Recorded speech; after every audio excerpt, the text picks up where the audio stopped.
Assalamualaikum warahmatullahi wabarakatuh. Tugas 3.1 A6 Demonstrasi kontekstual pengambilan keputusan berbasis nilai-nilai kebajikan sebagai pemimpin. Modul 3.1 Wawancara dengan 3 pimpinan sekolah oleh saya Ratna Yulianti, calon guru penggerak angkatan 6 dari Kabupaten Barito Kuala. Tujuan pembelajaran khusus pada modul 3.1, calon guru penggerak dapat melakukan suatu analisis atas penerapan proses pengambilan keputusan berdasarkan pengetahuan yang telah dipelajarinya tentang berbagai paradigma, prinsip, pengambilan, dan pengujian keputusan di sekolah asal masing-masing dan di sekolah lingkungan lain. Berikut panduan pertanyaan wawancara.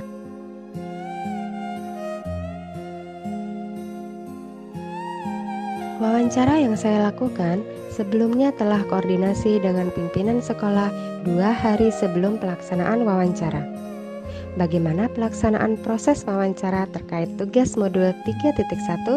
Berikut wawancaranya. Wawancara 1 dilaksanakan pada hari Rabu, tanggal 8 Januari 2023.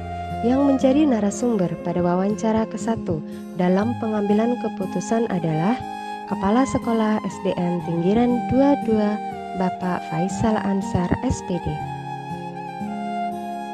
Berikut dialog wawancara dengan Kepala Sekolah SDN Tinggiran 22.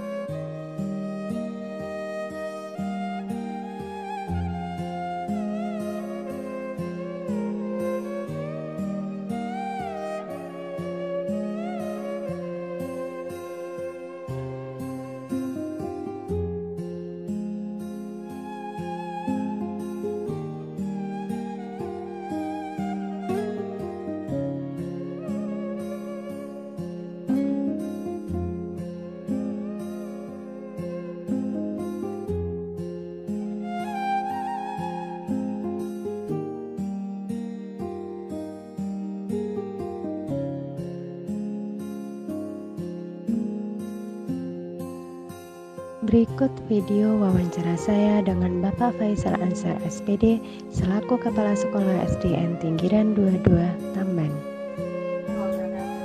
Waalaikumsalam warahmatullahi wabarakatuh. Selamat pagi Bapak, sesuai dengan janji kita kemarin, Bapak sebagai narasumber untuk saya wawancarai tentang pengambilan keputusan berdasarkan kebijakan universal. Terlebih dahulu, mohon Bapak untuk memperkenalkan. Assalamualaikum warahmatullahi wabarakatuh. Perkenalkan, nama ulun Faisal Ansar, Kepala Sekolah SDN Tinggiran 22, dan alhamdulillah hari ini ulun kedatangan salah satu peserta TKP angkatan 6 Bu Ratna, dan ulun juga mengucapkan terima kasih yang sebesar-besarnya kepada Bu Ratna yang telah berkenan memilih kami sebagai salah satu tugas menyelesaikan tugas TKP-nya. Oke, mungkin itu yang dapat memperkenalkan Bu. Terima kasih. Ya, terima kasih Bapak. Terima kasih Bapak sudah meluangkan waktunya untuk saya wawancarai terkait tugas yang akan saya berikan. Baik, untuk pertanyaan yang pertama, kita mulai ya Pak ya. Oke. Bagaimana cara Bapak untuk mengidentifikasi sebuah permasalahan? Apakah itu termasuk dalam kategori dilema etika ataupun dalam kategori bujukan moral? Oke, baik, kasih. Setahu saya mengenai dilema etika adalah dimana kita ditempatkan dalam permasalahan yang sifatnya benar melawan benar. Padahal jika memang kita dalami secara secara tatanan moral, bahwa masalahnya adalah ada yang benar dan ada yang salah, dan setiap permasalahan ini apabila kita mengambil keputusan sangat-sangat bikin kami selaku pihak sekolah membuat kami galau. Jadi setiap langkah yang kami ambil tentunya yang bersifat dengan dilema etika harus benar-benar ditelusuri, benar-benar dipelajari sehingga permasalahannya bisa diselesaikan dengan tepat dan lebih efektif. Itu mungkin. Tentunya selama Bapak menjabat di pengelola sekolah, banyak sekali permasalahan atau kasus-kasus yang diantara kasus itu merupakan dilema etika. Bisakah Bapak berbagi kepada saya satu contoh saja atau kasus saja yang menurut Bapak itu merupakan dilema etika? Oke, baik. Baru banget ini baru saja terjadi di sekolahan kami. Ada 3 orang mantan siswa kami yang mencoba membukul sekolahnya sendiri loh, Bu. Jadi mereka ada 3 orang dan mereka ini pertama kali dihadapkan kepada kami, mereka berdalih banget bahwa mereka tidak melakukan hal yang merugikan sekolahan. Tetapi dengan berdasarkan para saksi yang kami hadirkan di sini, dan alhamdulillah dengan keterangan para saksi lebih menguatkan kami untuk mengungkap kasus yang dilakukan oleh 3 orang mantan siswa kami ini. Dan alhamdulillah kemarin masalahnya memang walaupun cukup ribet, dan akhirnya daripada masukan daripada kawan-kawan, daripada orang tua siswa yang membantu, nah alhamdulillah kemarin kasusnya sudah bisa diselesaikan dengan baik. Itu mungkin. Alhamdulillah ya Pak ya, kasus yang menurut Bapak sangat rumit akhirnya sudah bisa terselesaikan. Karena masalah ini Bu, terkait dengan masalah ini adalah mantan siswa. Jadi yang namanya mantan siswa itu adalah salah satu, kalau menurut ulun mereka juga pernah menjadi anak didik kami. Jadi semua apa yang keputusan kami ambil agar tidak merugikan sekolah, tetapi juga bisa memberikan pelajaran kepada 3 orang siswa tadi supaya agar tidak melakukan perbuatan yang sama. Itu saja. Betul sekali Bapak.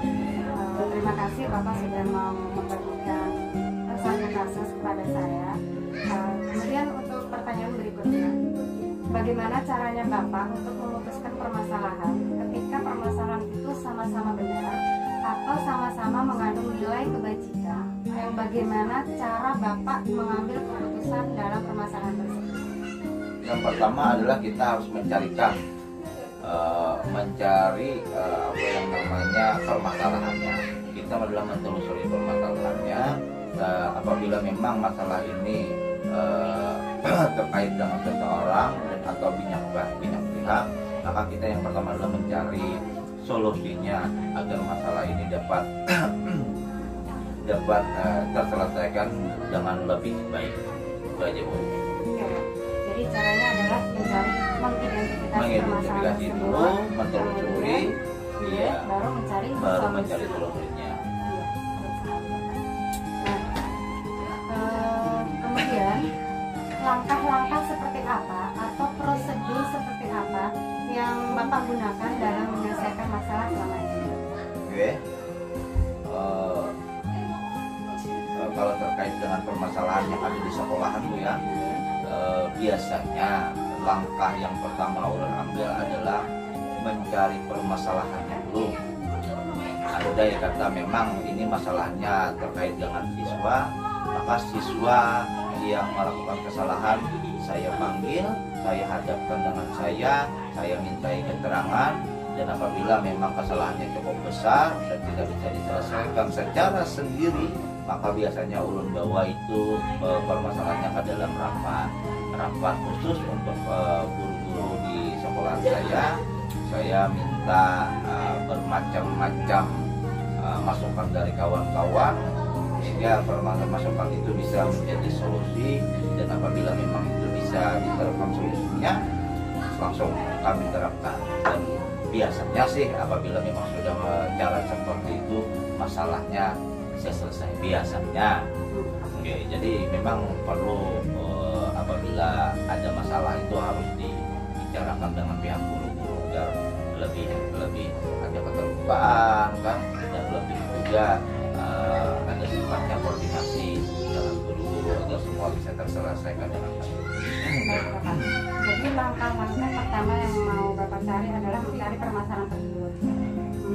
Kalau misalnya itu siswa dengan siswa, Bapak hadapi. Kemudian kalau permasalahan cukup berat, Bapak akan mengadakan rapat dengan dewan guru. Ya. Kemudian cara efektif yang menurut Bapak yang bisa digunakan dalam masalah Iya cara tadi. efektifnya. Ya tadi seperti itu. Harus yang pertama kan kita harus mencari dulu permasalahannya. Ya permasalahannya seperti apa? Yang berhubungan misalkan tadi yang berhubungan dengan siswa, maka siswa akan kami mintai keterangan lebih lanjut, dipanggil mungkin agar bisa ditindaklanjuti masalahnya. Jadi apabila memang masalahnya sudah diketahui, maka siap untuk ditindaklanjuti, dan jika memang itu bisa diselesaikan dengan baik-baik secara kekeluargaan, maka kita selesaikan dulu secara kekeluargaan. Dan jika memang tidak bisa diselesaikan secara kekeluargaan, maka apabila memang kasusnya cukup berat yang berkaitan dengan hukum, maka kami minta bantuan yang pihak yang lebih terkait daripada itu. Tapi yang jelas dulu setiap belum mengambil keputusan dalam menyelesaikan permasalahan, maka ada yang namanya koordinasi dengan para pihak guru. Semua permasalahan-permasalahan yang saya alami selama ini yang menyelesaikan kasus di sekolahnya adalah berkat bantuan para siswa, berkat bantuan para guru dan orang tua siswa juga. Jadi yang pertama Bapak akan menyelesaikan masalah itu. Jika masih bisa diselesaikan dengan cara intern, Bapak akan menyelesaikan dengan cara intern juga dari dalam. Kemudian kalau masalah itu perlu dikolaborasikan dengan orang lain, maka Bapak akan mengajak dewan guru. Seperti itu ya Bapak ya. Kemudian berikutnya ya Pak, hal apa saja yang selama ini merupakan tantangan tersendiri dalam menyelesaikan suatu kasus tersebut? Mungkin ada satu hal atau satu kasus yang sulit menurut Bapak untuk dipecahkan. Seperti apa tantangan menurut Bapak? Tantangannya ya kayak tadi Bu, yang kasusnya yang mantan 3 orang tadi, ya itu sangat berat sekali Bu ya, karena memang apabila kami salah pilih keputusan, maka bisa mengakibatkan membuat anak itu jadi tambah down. Jadi kan karena permasalahan tadi aja dia setelah ketahuan mentalnya sudah mulai terganggu. Jadi apabila memang kami salah mengambil keputusan, kami khawatir anak akan bertambah parah, malah tambah parah, bukan menjadi kami bisa merubah anak itu bisa berperilaku yang baik, tetapi malah bisa lebih perilakunya lebih parah. Makanya setiap langkah-langkah yang kami lakukan adalah berkoordinasi dengan orang tuanya, berkoordinasi dengan para guru, berkoordinasi dengan teman-teman sejawatnya pun juga kami koordinasikan agar semua apa yang kami lakukan demi kebaikan bersama, kebaikan sekolah, kebaikan anak, dan juga kebaikan daripada orang tuanya, agar orang tuanya bisa tenang dengan apa yang sudah dilakukan anaknya selama perbuatannya yang merugikan di sekolahan. Itu. Jadi kemarin memang alhamdulillah walaupun cukup ribet, solusinya dapat ditemukan lantaran kemarin kan daripada orang tua siswa dan pihak sekolah saling berkoordinasi agar tidak salah untuk mengambil keputusan agar anak itu bisa berubah menjadi lebih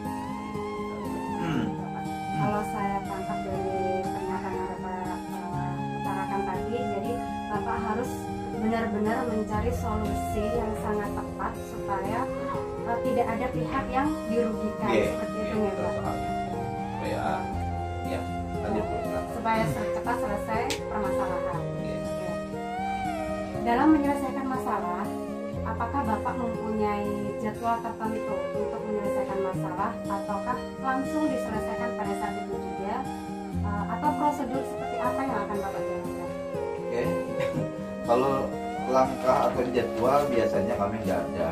Kalau untuk penjadwalan untuk penyelesaian kasus atau suatu masalah nggak ada.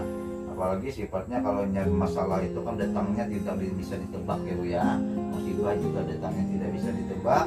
Bisa saja hari ini datang masalah dan bisa juga hari ini kami langsung selesaikan jika memang masalahnya ringan-ringan saja. Jika memang masalahnya melibatkan orang banyak dan kasusnya cukup berat, maka perlu beberapa kali kami kaji, kami ulang dan kami telusuri agar semua daripada apa yang kami ambil langkahnya tidak keliru. Jadi apabila memang masalahnya itu cukup berat, memang biasanya ada beberapa hari kami bisa menyelesaikan. Jadi biasanya di SD nggak terlalu berat banget sih Bu ya, semua bisa teratasi asalkan saling berkoordinasi gitu. Jadi masalah jadwal tidak ada jadwal Tidak ada khusus yang ya Pak khusus ya. gitu. Kalau masalah itu ringan, Bapak kan langsung menyelesaikan Langsung, pada saat itu. Oke. Ya. Tapi kalau permasalahan itu cukup rumit, Bapak akan mengaji lebih ulang lagi Oke. dengan melibatkan beberapa pihak. Iya. Gitu ya Pak ya. Sampai ada tindak lanjutnya, Iya. dan semua bisa Iya. terselesaikan. Sampai mencari solusi yang terbaik. Gitu ya Pak. Iya. Kemudian adakah seseorang atau faktor-faktor yang selama ini mempermudah atau membantu Bapak dalam mengambil keputusan terutama dalam kasus dilema ini? Banyak Bu, banyak. Yang pertama, yang namanya kita sifatnya ke orang banyak Bu ya, pasti kita melibatkan orang-orang tertentu yang bisa membuka kasus, membantu kita untuk menyelesaikan masalahnya. Yang pertama di sana adalah yang paling dominan sekali adalah teman-teman kita sekantor Bu, para guru yang saling saling membantu untuk mengeluarkan pendapat, mengeluarkan ide-ide, mengeluarkan menyampaikan solusi. Nah dari situ kadang-kadang belum dapat solusi, daripada banyaknya kawan-kawan menyampaikan solusi, ulun rangkum, ulun simpan, dan ulun jadikan suatu senjata untuk menyelesaikan masalah. Dan juga didukung oleh bantuan orang tua siswa yang memperkuat apabila memang kasusnya cukup rumit, maka kami perlu bantuan orang tua siswa. Terus dari situlah kami mendapatkan sesuatu informasi yang kami bisa kaji ulang. Apabila memang perlu lagi kami pihak lain, maka biasanya kami minta daripada tambahan solusi, dapat solusi dari korwil misalkan kan, dari pengawas. Mereka itu sangat perlu sekali karena mereka sangat membantu sekali dalam saya menjadi kepala sekolah yang banget pengalamannya. Jadi ulun harus minta bantuan para yang lebih tinggi, yang banyak pengalaman, agar bisa membantu ulun dalam menyelesaikan suatu masalah yang ada di tempat kerja ulun sendiri. Jadi selama ini yang merasa Bapak dibantu itu adalah semua pihak yang berkompeten, terutama dewan guru, kemudian orang tua siswa, dan Bapak juga melibatkan pihak korwil, terutama pengawas. Pengawas, gitu ya Pak ya. oke. Oke, baik sekali. Untuk menutup sesi wawancara kali ini, dari semua yang telah Bapak sampaikan tadi, adakah pembelajaran yang Bapak ambil dari cara Bapak tadi menyelesaikan suatu kasus, yang terutama kasus itu merupakan dilema etika? Iya. Jadi ini sangat berarti sekali. Kadang-kadang kita apabila memang yang namanya hidup itu pastilah ada masalahnya, dan masalah itu pasti tentunya datang kapanpun bisa Ibu ya. Jadi tak bisa ditebak. Kita berbuat baik pun terkadang dapat masalah. Apalagi kalau kita sudah ada niatan yang tidak baik, akhirnya itu masalahnya bisa melibatkan ke orang banyak. Jadi yang dapat saya petik hasil daripada kejadian-kejadian yang pernah saya alami di sekolah adalah, pada intinya penyelesaiannya adalah berkoordinasi dengan para kawan-kawan agar semua bisa terselesaikan dengan cepat dan bisa membuat kita berpikir menjadi lebih nyaman, ya, mengurangi pemikiran kita, karena solusi-solusi daripada kawan-kawan adalah mempermudah agar semua masalah bisa terselesaikan. Dan intinya lagi Bu, selain daripada itu adalah dalam menyikapi masalah memang perlu ketenangan. Tenang itu penting sekali, ya. Apabila kita, apalagi kalau ulun sebagai pemimpin yang sangat minim sekali pengalamannya, perlu berpikir dengan jernih, dengan hati yang tenang.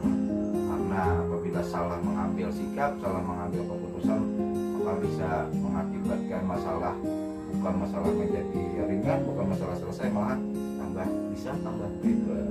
Jadi intinya kesabaran, ketenangan, kolaborasi dengan kawan-kawan. Sebelum untuk mengambil keputusan perlu dikaji yang lebih mendalam.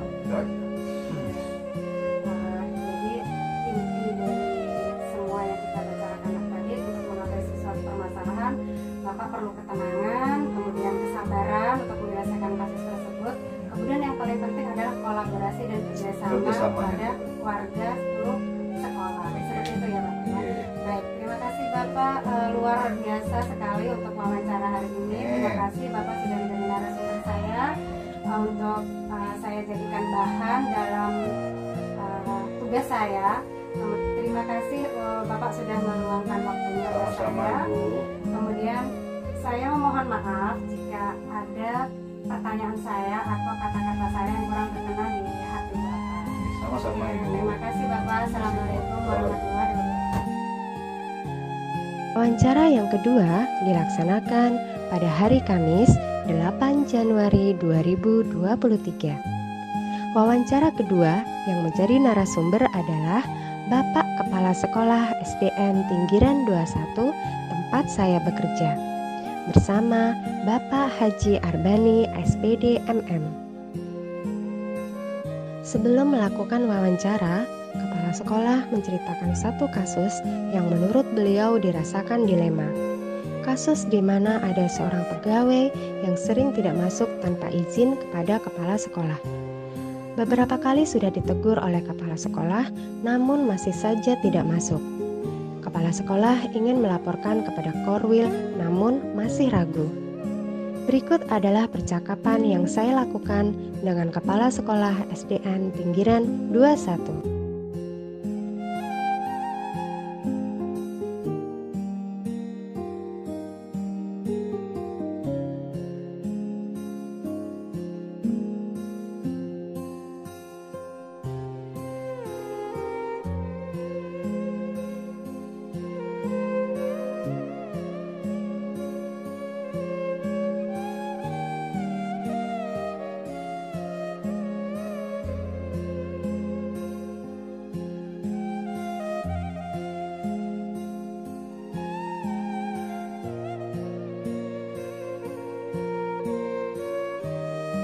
Berikut adalah video wawancara kedua dengan pimpinan Kepala Sekolah SDN Tinggiran 21. Assalamualaikum warahmatullahi wabarakatuh. Selamat siang Bapak, bagaimana kabar Bapak hari ini? Waalaikumsalam warahmatullahi wabarakatuh. Alhamdulillah sehat Bu. Sebelumnya saya mengucapkan terima kasih kepada Bapak karena bersedia menjadi narasumber saya dalam tugas demonstrasi kontekstual Bapak sebagai narasumber tentang pengambilan keputusan. Sebelumnya Bapak terlebih dahulu memperkenalkan diri. Baik. Nama saya Arbani SPD IB. Saya adalah Kepala Sekolah SDN Pinggiran 21. Baik, terima kasih Bapak. Saya mulai ya wawancaranya untuk hari ini. Begini Bapak, tentunya selama Bapak menjadi kepala sekolah itu banyak sekali permasalahan-permasalahan atau kasus-kasus yang kasus itu Bapak rasakan itu sebuah dilema. Nah, tentunya Bapak juga mempunyai ada trik-trik khusus untuk menyelesaikan permasalahan tersebut. Nah, bagaimana Bapak mengidentifikasi kasus-kasus yang merupakan dilema etika ataupun rujukan moral? Baik Bu, jadi dalam pengambilan suatu keputusan antara dilema etika ataupun rujukan moral, ya kita lihat dulu tuh kasusnya seperti apa. Apakah kasus tersebut dari dua sisi yang sama-sama benar, atau salah satu benar dan satunya itu menurut kita benar tapi tidak dicermati. Hal tersebut mengandung nilai yang salah. Nah itu berarti rujukan moral Bu. Betul sekali Bapak.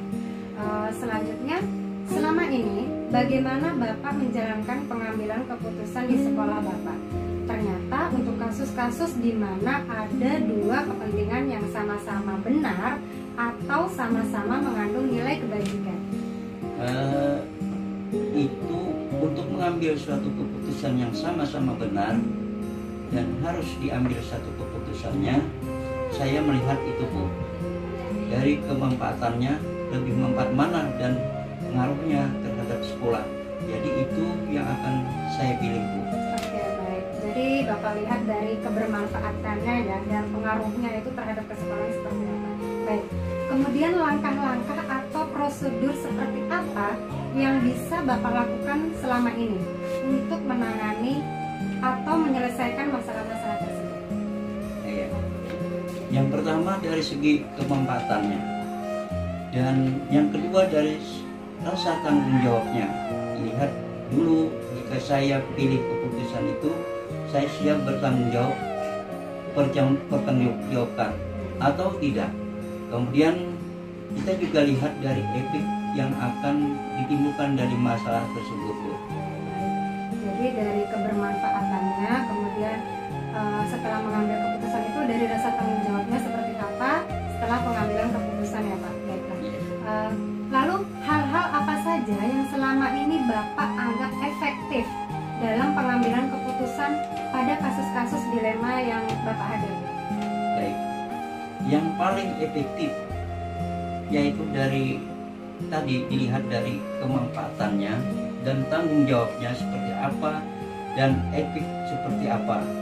Dan yang paling efektif lagi saya komunikasikan dengan warga sekolahku. Komunitas sekolah, komite sekolah, pengawas sekolah, dan samping itu saya musyawarahkan dengan mereka. Jadi keputusan yang saya buat ini tidak hanya mengedepankan rasa ego saya sendiri. Jadi yang Bapak rasa efektif ya untuk menangani sebuah permasalahan itu, selain dilihat dari kebermanfaatannya, juga yang paling efektif adalah Bapak bermusyawarah dengan warga sekolah, dengan komunikasi, dengan berkolaborasi dengan warga sekolah, gitu ya Bapak ya. Nah, kemudian hal-hal apa saja yang selama ini menjadi tantangan buat Bapak untuk pengambilan keputusan pada kasus-kasus dilema etika? Baik, tantangannya yang paling besar karena sama-sama benar, jadi yang pasti ada satu pihak istilahnya yang dirugikan. Jadi tantangan bagaimana kita mencari sebuah solusi supaya tidak ada yang saling dirugikan, itu Bu. Jadi Bapak harus benar-benar mencermati ya untuk permasalahan itu, supaya pihak yang satu dan pihak yang dua itu tidak ada yang saling dirugikan. Baik. Apakah Bapak memiliki tata kala atau jadwal tertentu dalam sebuah penyelesaian pada kasus dilema etika? Begini, apakah Bapak langsung menyelesaikan di tempat atau memiliki jadwal tertentu, atau bentuk atau prosedur seperti apa yang akan Bapak lakukan? Baik, kalau jadwal kasus kayaknya tidak ada. Kalau ada kasus dilema etika paling 1 atau 2 hari, tapi bisa saja kita langsung kaji tersebut. Dan jika putusan dengan segera, jadi tidak ada jawaban jadwal khusus. Berarti tidak ada jadwal Tidak khusus ada ya jadwal Pak ya? khususnya. Langsung Bapak selesaikan pada saat itu juga. Tapi bagus juga ya Pak ya, kalau ada masalah langsung kita atasi, tidak usah menunggu kapan. Oke.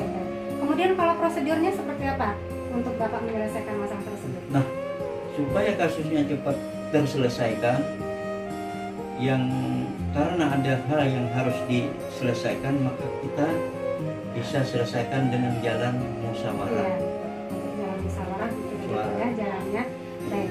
Adakah seseorang atau faktor-faktor apa yang selama ini mempermudah atau membantu Bapak dalam mengambil keputusan dalam khususnya kasus yang merupakan dilema etika? Baik, yang sering membantu saya dalam mengambil suatu keputusan adalah di dalam pihak sekolah. Kami sering melibatkan warga sekolah seperti orang tua wali dan adanya kolaborasi antara rekan-rekan di sekolah. Jadi selain pihak sekolah, Bapak juga melibatkan kepada orang tua siswa ya Pak ya. Dari semua hal yang telah disampaikan, pembelajaran apa yang dapat Bapak petik, khususnya pengalaman Bapak dalam mengambil keputusan dilema etika?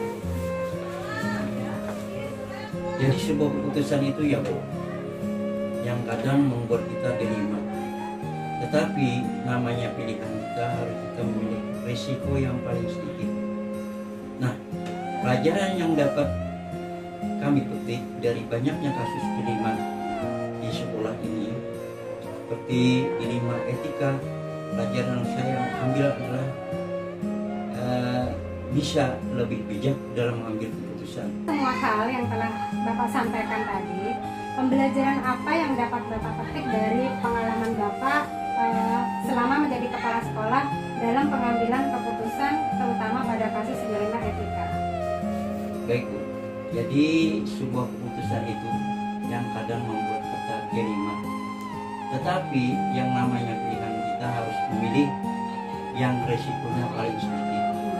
Nah, pelajaran yang dapat dipetik dari banyaknya kasus dilema etika ini, pelajaran yang saya ambil adalah saya bisa lebih bijak dalam mengambil suatu keputusan.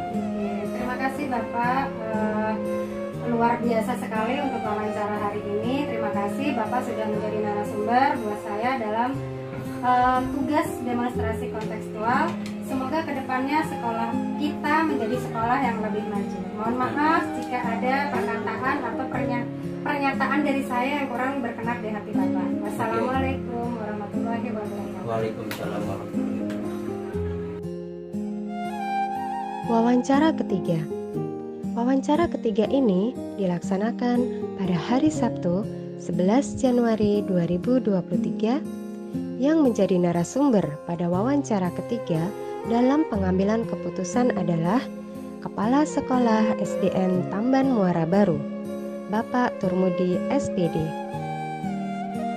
Berikut ini adalah wawancara dengan Kepala Sekolah SDN Tamban Muara Baru.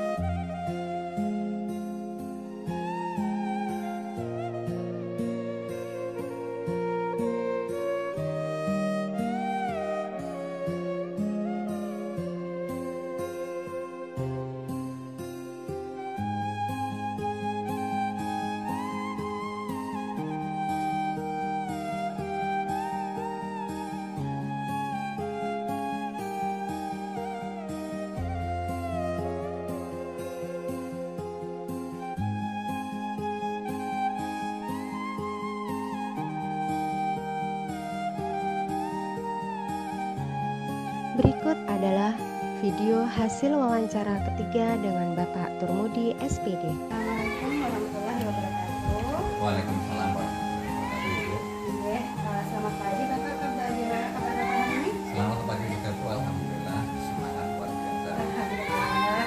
Pertama saya mengucapkan terima kasih kepada Bapak telah meluangkan waktu buat saya untuk menjadi narasumber buat saya dalam tugas demonstrasi kontekstual DGT Angkatan 6. Memang saya ditugaskan untuk mewawancarai 3 pimpinan sekolah mengenai pengambilan keputusan, dan Bapak sebagai narasumber buat saya. Bisa kita mulai Pak wawancara Silakan, hari ini? silakan. Tapi terlebih dahulu monggo Bapak memperkenalkan diri.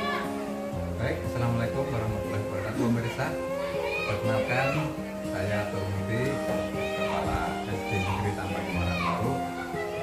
Di sini saya akan menjelaskan kepada Ibu Ratna mengenai dilema etika yang terjadi dalam kehidupan sehari-hari. Oke, terima kasih Bapak. Sebagai pertanyaan pertama, tentunya di sekolah Bapak itu banyak sekali kasus-kasus atau kejadian-kejadian yang merupakan bagi Bapak itu dilema. Jadi selama Bapak menjabat sebagai kepala sekolah pasti menemui permasalahan yang termasuk dilema. Jadi pertanyaan saya, selama ini bagaimana Bapak mengidentifikasi kasus-kasus yang merupakan dilema etika atau digital moral? Baik. Sebenarnya kalau kasus-kasus di setiap sekolah itu pasti ada, ya. Dan dari kasus tersebut kita bisa mengidentifikasi yang pertama orang atau siapa yang terlibat dalam kasus tersebut, kemudian apa sumber atau permasalahan dari kasus tersebut, kemudian kita mencari solusi untuk penyelesaian tersebut. Bapak bisa melihat dari siapa yang dilakukan tersebut, kemudian sumbernya bagaimana dan solusinya seperti apa. Menurut saya sependapat dengan Bapak. Kemudian kalau boleh saya meminta satu contoh saja kasus dilema etika yang terjadi di sekolah. Kalau contoh itu yang berkaitan dengan siswa, kemudian sekolah. Salah satu contoh, siswa itu sudah betah di sekolah ini, siswa sudah terasa dengan teman-teman dan juga baik, tetapi pada suatu ketika orang tuanya ingin membawa anak pindah karena ada pekerjaan yang dikerjakan orang tuanya. Tetapi karena murid tersebut merasa sudah betah, terasa di sekolah tidak mau pindah, tetapi orang tuanya tetap jangan pindah. Karena itu kalau saya nilai termasuk dilema harus kita sampaikan dengan baik. Sayang Pak kalau bilang karena kan sudah betah. Betul sekali. Kemudian selama ini bagaimana Bapak menjalankan pengambilan keputusan di sekolah Bapak, terutama untuk kasus-kasus di mana ada dua kepentingan yang sama-sama benar atau sama-sama mengandung nilai belajar. Betul sekali. Kalau seperti kasus yang saya contohkan tadi, artinya keduanya benar. Yang anak kawasan di sekolah, yang orang tuanya ingin bagiannya karena kerjaan, itu sama-sama benar. Lalu saya menyelesaikan hal tersebut. Pertama, kedua belah pihak harus saya datangkan ke sekolahan, artinya harus duduk bersama dan komunikasi bersama. Kemudian kita memberikan solusi yang terbaik sehingga orang tuanya tidak merasa dirugikan atau tersinggung, si anak juga merasa tidak dirugikan atau tidak tersinggung, dan akhirnya kedua belah pihak mengambil keputusan yang baik. Kalau saya tangkap tadi dengan melakukan koordinasi atau komunikasi kepada kedua belah pihak dalam pengambilan. Kemudian langkah-langkah atau prosedur seperti apa yang bisa Bapak lakukan selama ini untuk menangani atau menyelesaikan masalah-masalah tersebut? Jadi kalau melihat kasus tadi karena berkaitan dengan kelanjutan sekolah, maka langkah-langkah yang kita lakukan adalah pertama memanggil orang tuanya juga anak yang tidak tersebut. Yang kedua, mencari sumber permasalahan yang terjadi antara orang tua dan anak tersebut. Kenapa orang tuanya memaksa pindah dan kenapa anaknya tetap tinggal di sekolah. Kemudian setelah itu kita kaji kembali atau kita refleksi kembali masalah tersebut supaya kita bisa mengambil keputusan. Jadi langkah-langkah dari permasalahan yang sudah Bapak ceritakan tadi adalah memanggil siswa tersebut, kemudian mencari bersama solusinya seperti apa, mengkaji ulang, ya, baru memutuskan yang terbaik. Betul sekali. Kemudian hal-hal apa saja yang selama ini Bapak anggap efektif dalam pengambilan keputusan pada kasus-kasus, terutama kasus pidana? Langkah yang paling efektif yang saya ambil ketika menyelesaikan masalah tersebut, kita harus berkomunikasi dengan baik pada kedua belah pihak sehingga mereka merasa dilindungi, tidak dirugikan dari masalah tersebut, sehingga mereka bisa ketika mengambil keputusan mereka merasa senang.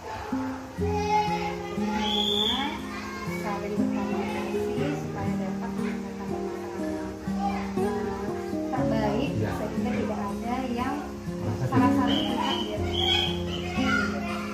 Kemudian hal-hal apa saja yang selama ini menjadi tantangan Bapak untuk pengambilan keputusan pada kasus-kasus pidana? Kalau tantangan itu pasti berat, karena sejak kasus itu sudah bertantangan sebenarnya. Tapi kalau tantangan kok penyelesaian itu kadang-kadang dari pihak tertentu itu tidak mau untuk diselesaikan, maka cenderung untuk bertahan dengan masalah tersebut. Tantangan terbesarnya ketika orang yang punya masalah tersebut masih memegang egonya sendiri, ya Betul, Pak, ya? betul sekali ya. Jadi itu adalah tantangan terbesar bagaimana caranya Bapak mengambil keputusan supaya orang tersebut bisa lapang dada mengambil keputusan. Betul. Kemudian apakah Bapak memiliki tata cara atau jadwal tertentu dalam segala penyelesaian pada kasus pidana etik? Apakah Bapak ingin menyelesaikan permasalahan itu di saat itu juga, atau prosedur seperti apa yang akan Bapak lakukan? Baik, jadi untuk waktu penyelesaian kasus itu sebenarnya kita harus melihat besar kecilnya kasus. Kalau memang kasus itu bisa diselesaikan dengan dalam 1 hari, maka kita harus menyelesaikan kasus tersebut dalam 1 hari. Tetapi kalau memang kasus itu tidak bisa diselesaikan dalam 1 hari, maka kita harus menggunakan waktu yang baik sehingga kasus tersebut tidak berlanjut dan harus diselesaikan dalam beberapa hari. Di samping itu kita juga harus berkoordinasi dengan pejabat atau orang yang berkepentingan dengan kasus tersebut. Bapak harus melihat dari kasusnya itu seperti apa, masalahnya besar atau kecilnya seperti apa, itu mempengaruhi waktu penyelesaiannya ya. Betul sekali. Tentunya dengan koordinasi dengan orang yang berkepentingan. Kemudian adakah seseorang atau faktor-faktor apa yang selama ini mempermudah atau membantu Bapak dalam mengambil keputusan, terutama pada kasus dilema? Dari beberapa kasus yang pernah terjadi itu memang ada beberapa hal yang mempengaruhi ketika atau mempermudah ketika kita mengambil keputusan. Yang pertama, yang merasa punya masalah untuk kasus itu bisa diajak berkoordinasi atau berkomunikasi dengan baik. Yang pertama menjadi seseorang yang paling mudah untuk mengambil keputusan itu adalah orang yang mempunyai pengalaman. Iya. Kemudian baru melibatkan orang-orang di sekitar. Nah, Ini yang terakhir, dari semua yang kita bicarakan tadi, dari pengalaman yang telah kita lakukan, pembelajaran apa yang dapat Bapak petik dari pengalaman pengambilan keputusan terkait keputusan kasus dilema? baik. Jadi dari permasalahan yang masih alami di sekolah, kita yang pertama kita harus bisa ambil dalam setiap mengambil keputusan. Yang kedua, orang-orang atau yang bermasalah dengan kasus tersebut tidak merasa dirugikan di salah keputusan. Dan kita harus tetap berkoordinasi dengan pihak-pihak tertentu sehingga kasus tersebut tetap bisa kita atasi. Jadi yang dapat kita petik dari wawancara kita hari ini adalah seorang pemimpin pembelajaran yang harus bersikap adil. Mudah-mudahan kita dari posisi ini bisa. Kemudian yang kedua adalah dengan tidak merugikan kedua belah pihak Betul. dan berkoordinasi dengan orang-orang yang berkepentingan. Oke, baik Bapak, luar biasa sekali wawancara kita hari ini. Terima kasih Bapak sudah meluangkan waktu buat saya sehingga saya bisa menganalisis, mengkaji ulang nanti apa yang telah Bapak sampaikan dan saya jadikan analisis buat saya untuk bisa saya lakukan. Sekali lagi saya mengucapkan terima kasih dan saya mohon maaf jika ada pernyataan atau kata-kata saya yang kurang berkenan di hati Bapak. Sama-sama Bu, ya, mudah-mudahan apa yang saya sampaikan itu tidak pas sesuai dengan keinginan Ibu dan bisa membantu kita semua. Luar biasa sekali Pak, saya bisa memetik pelajaran dari apa yang sudah Bapak sampaikan. Oke, terima kasih Bapak. Assalamualaikum warahmatullahi wabarakatuh. Waalaikumsalam. Yang pertama adalah analisis kasus yang dimunculkan saat wawancara menggunakan 4 paradigma, 3 prinsip, dan 9 langkah pengambilan keputusan. Analisis yang saya lakukan pada hasil wawancara yang pertama, wawancara saya dengan Bapak Faisal Ansar SPD selaku Kepala Sekolah SDN Tinggiran 22. Kasus yang beliau ceritakan adalah mantan siswa mencuri di sekolah. Dilema yang dirasakan oleh Bapak Kepala Sekolah diantaranya, apakah kasus tersebut akan dilaporkan ke pihak berwajib atau tidak.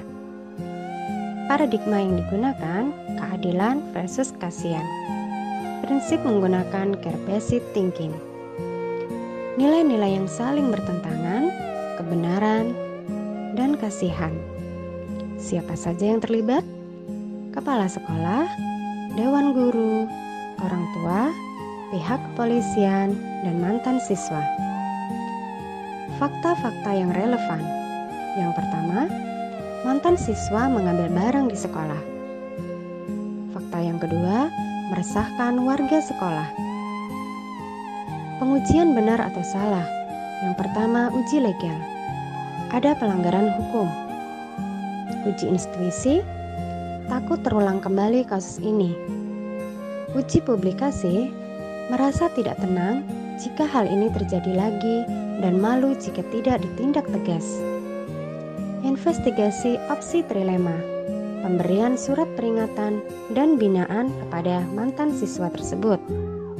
Buat keputusan, diberi binaan dengan bekerja sama dengan pihak yang berkompeten. Lihat keputusan dan refleksikan. Setelah melihat keputusan yang diambil pada mantan siswa tersebut, diberi binaan dan diselesaikan dengan jalan kekeluargaan karena siswa tersebut masih di bawah umur. Analisis pada wawancara yang kedua, wawancara saya dengan Bapak Haji Arbani SPD MM selaku Kepala Sekolah SDN Tinggiran 21. Kasus yang terjadi adalah guru tidak izin ketika tidak masuk sekolah. Dilema yang dirasakan oleh Bapak Kepala Sekolah, apakah kasus tersebut dilaporkan ke pihak Korwil atau tidak? Paradigmanya, kebenaran versus kesetiaan. Prinsip menggunakan role-based thinking. Nilai-nilai yang saling bertentangan, kedisiplinan, dan loyalitas. Siapa saja yang terlibat? Kepala sekolah dengan guru. Fakta-fakta yang relevan. Pertama, ada guru yang tidak masuk tanpa izin. Yang kedua, siswa tidak diberi tugas dan gaduh di dalam kelas. Pengujian benar atau salah. Uji legal, tidak ada pelanggaran hukum. Uji regulasi, ada pelanggaran yaitu kode etik pegawai. Uji intuisi, adanya kepentingan pribadi guru sehingga tidak masuk. Uji publikasi, adanya kegaduhan karena ketidakadilan terhadap guru yang lebih rajin. Investigasi opsi trilema, pemberian surat peringatan. Buat keputusannya, guru tersebut diberi peringatan. Lihat keputusan dan refleksikan. Setelah melihat keputusan yang diambil, saya merasa perlu adanya sosialisasi tentang undang-undang, tentang aturan kepegawaian. Analisis pada wawancara yang ketiga, wawancara saya dengan Bapak Turmudi SPD. Beliau menceritakan pada kasus ada siswa kelas 6 mengusulkan pindah sekolah karena mengikuti orang tua yang mau pindah rumah. Padahal sebentar lagi siswa tersebut mau menghadapi ujian. Dilema yang dirasakan oleh Bapak Turmudi, apakah usul tersebut akan diterima atau tidak? Paradigma menggunakan jangka pendek dan jangka panjang. Prinsipnya, care-based thinking. Nilai-nilai yang saling bertentangan, peduli versus kebenaran. Siapa saja yang terlibat? Tentunya kepala sekolah, dewan guru, dan orang tua. Fakta-fakta yang relevan. Siswa pindah karena orang tuanya pindah rumah. Siswa sebentar lagi akan melaksanakan ujian sekolah dan siswa tersebut masih betah di sekolah. Pengujian benar atau salah. Uji legalnya tidak ada pelanggaran hukum. Uji regulasi tidak ada pelanggaran yaitu kode etik pegawai. Uji intuisi, siswa merasa sedih jika dipaksa pindah sekolah. Uji publikasi, adanya kekhawatiran siswa tidak cepat beradaptasi jika pindah sekolah. Buat keputusan. Guru beserta wali murid bermusyawarah untuk kasus ini. Lihat keputusan dan refleksikan. Setelah melakukan musyawarah, akhirnya orang tua menunda pindah sampai siswa tersebut selesai ujian. Yang kedua adalah analisis terkait hasil wawancara ketiga kepala sekolah. Berikut adalah daftar tugas atau checklist refleksi wawancara yang sudah saya isi. Berikut adalah keterangan daftar tugas atau checklist refleksi hasil wawancara saya dengan 3 pimpinan sekolah. Yang pertama, hal-hal menarik apa yang muncul dari wawancara tersebut. Pertanyaan-pertanyaan mengganjal apa yang masih ada dari hasil wawancara bila dibandingkan dengan hal-hal yang Anda pelajari seperti 4 paradigma, 3 prinsip, dan 9 langkah pengujian. Apa yang akan Anda dapatkan? Hal-hal yang menarik yang muncul dari wawancara. Berdasarkan hasil wawancara saya dengan 3 bapak kepala sekolah yang beliau bertiga terapkan dalam pengambilan keputusan adalah: yang pertama, mengidentifikasi masalah yang dihadapi, mendiskusikan dengan pihak yang terkait, dan menyelesaikan masalah secara internal jika memungkinkan. Yang kedua, meminimalisir dampak negatif dari masalah yang muncul akibat permasalahan dilema etika baik jangka pendek maupun jangka panjang dan dilihat dari kebermanfaatannya. Yang ketiga, pengambilan keputusan dilaksanakan dengan jalan musyawarah mufakat dan berpihak pada murid. Namun, ada juga permasalahan yang diselesaikan dengan tidak melalui musyawarah, tergantung jenis permasalahannya. Berikutnya, tingkat kedewasaan seseorang mempengaruhi proses pengambilan keputusan. Kemudian, dalam mengambil keputusan harus melakukan analisis masalah, diskusi permasalahan, dan melakukan evaluasi. Yang terakhir, pengambilan keputusan dilakukan secara objektif dan secara adil. Jika dibandingkan dengan yang saya pelajari pada modul 3.1, para pemimpin sekolah yang telah saya wawancarai sudah menerapkan hal mengenai 4 paradigma, 3 prinsip, dan 9 langkah pengujian. Hanya saja belum semuanya dilakukan, terutama pada investigasi opsi trilema.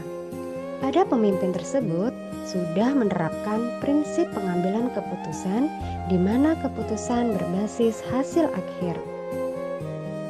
Refleksi hasil wawancara yang kedua adalah bagaimana hasil wawancara antara 2-3 pimpinan yang Anda wawancarai. Adakah sebuah persamaan atau perbedaan? Kira-kira ada yang menonjol dari salah satu pimpinan tersebut? Mengapa? Apa yang membedakannya? Persamaan dan perbedaan yang muncul. Berdasarkan hasil wawancara saya dengan 3 pimpinan sekolah, ada beberapa persamaan di antaranya. 1. Pada tahap identifikasi secara umum sama, yaitu dimulai dari pengumpulan data berupa fakta dengan prinsip kekeluargaan dan bimbingan secara komprehensif. Yang kedua, tidak ada jadwal khusus dalam menyelesaikan masalah. 3. Penyelesaian permasalahan dilakukan secara bertahap sehingga keputusan yang diambil dapat dipertanggungjawabkan dan dipertimbangkan secara matang. Yang keempat, pengambilan keputusan dilakukan secara kekeluargaan dengan jalan musyawarah mufakat. Berikut adalah perbedaan hasil wawancara dari 3 pimpinan sekolah. Pada pimpinan yang pertama, dalam mengambil keputusan selalu dilakukan dengan jalan musyawarah dengan melibatkan semua pihak yang berkompeten. Sedangkan pimpinan yang kedua, dalam mengambil keputusan dilihat dari kebermanfaatannya, lebih bermanfaat mana dan pengaruhnya terhadap sekolah. Sedangkan pimpinan yang ketiga, dalam pengambilan keputusan dilakukan dengan cara mengatasi solusi yang terbaik bagi semua pihak dengan resiko seminimal mungkin dan selalu bersikap adil.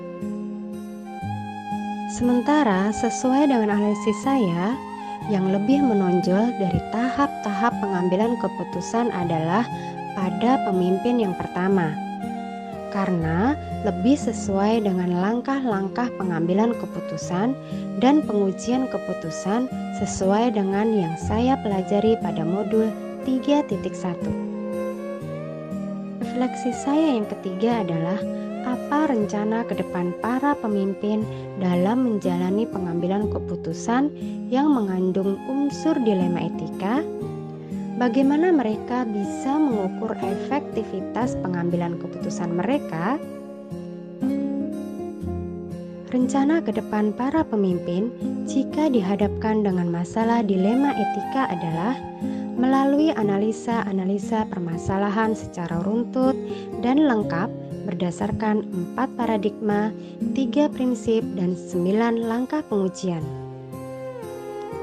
Para pemimpin dapat mengukur efektivitas pengambilan keputusan mereka dengan cara melakukan uji benar salah serta kemudian melakukan refleksi dan evaluasi ketercapaian keputusan yang diambil berdasarkan apa yang sudah berjalan dan masukan dari beberapa pihak terkait dalam menjalankan keputusan tersebut.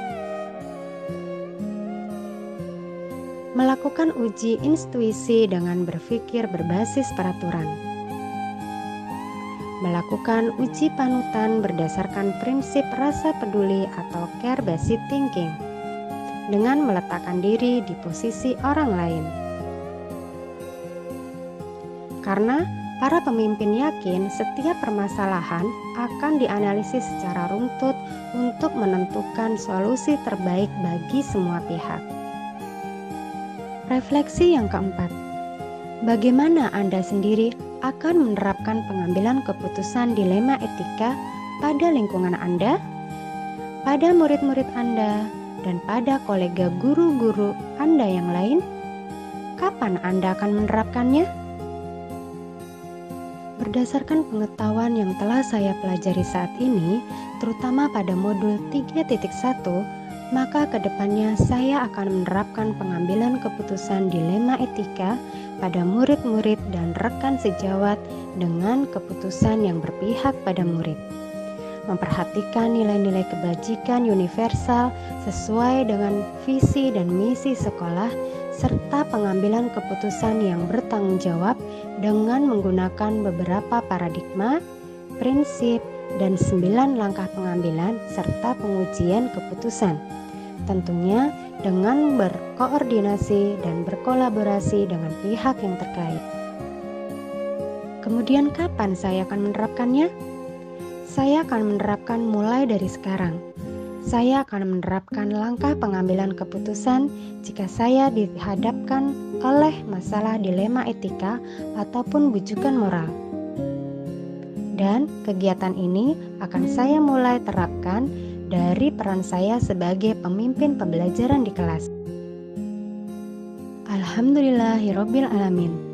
Berikut kesimpulan dan hasil wawancara saya dengan 3 pimpinan sekolah.